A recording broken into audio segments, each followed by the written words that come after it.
Simulan na natin. Para maging mas malasa ang ating beef, imamarinate muna natin ito. Ilagay natin ang toyo or soy sauce. Pagkatapos ay haluin natin itong mabuti para maging pantay yung distribution ng ating soy sauce.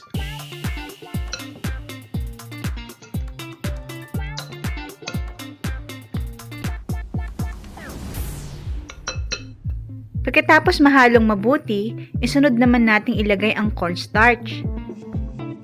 Kung bakit natin ito ginagawa ay para maging malapot mamaya ang ating sauce.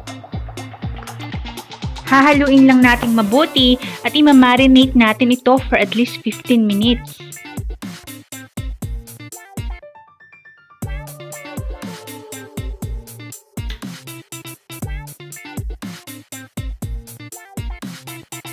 Pag mainit na ang ating pan, maglagay tayo ng mantika.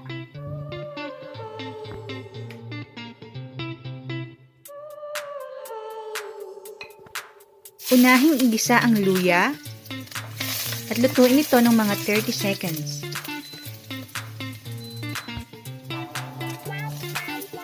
Sunod nating ilagay ang bawang at hayaan itong maluto hanggang sa maging light brown ang kulay nito. Sunod naman nating igigisa ay ang sibuyas. At lutuin natin to hanggang sa maging malambot na.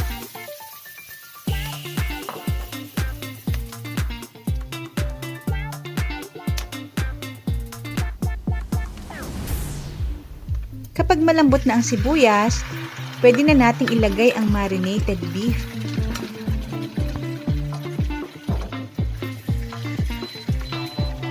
Stir fry natin ito.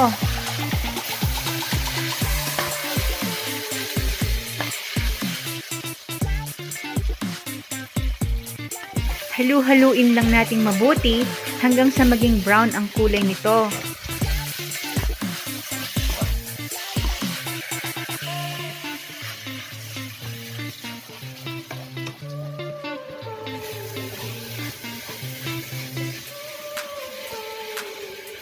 Kapag nag-brown na ang ating beef, pwede na tayong maglagay ng oyster sauce.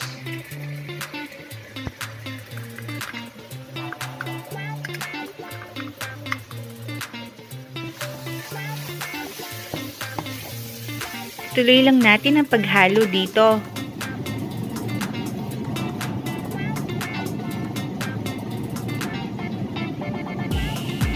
Sunod natin ilagay ang tubig.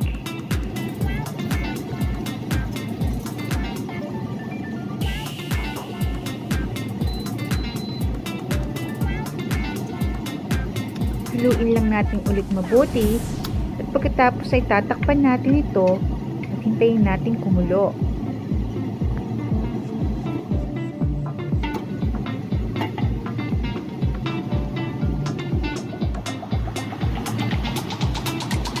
Kapag kumukulo na, haluin lang natin ulit.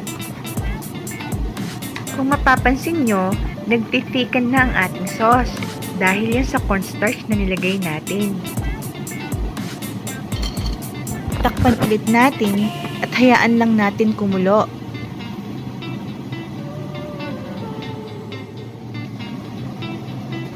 Makalipas ang ilang minuto, tingnan ulit natin at haluin.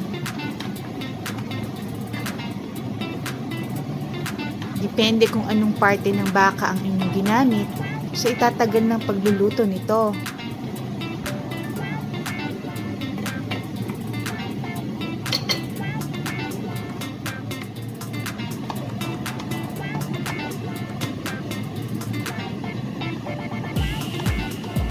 Kapag malambot na ang ating beef, pwede na nating ilagay ang ating broccoli.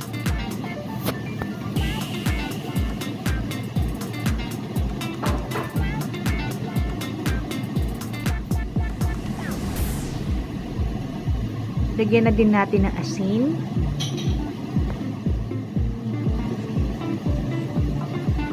At ng ground black pepper.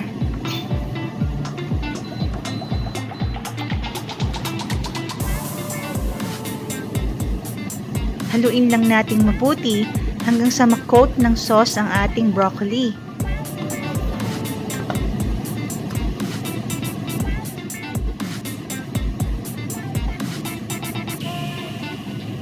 Tikman natin at kung ayos na sa atin ang lasa, tatakpan natin ito at lulutuin natin ang broccoli ng 2 minutes.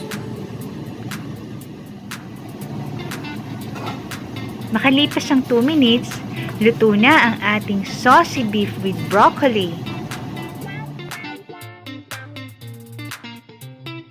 Sana nagustuhan nyo ang recipe na ito at kung hindi ka pa nakapag-subscribe, please subscribe for more videos and thank you for watching!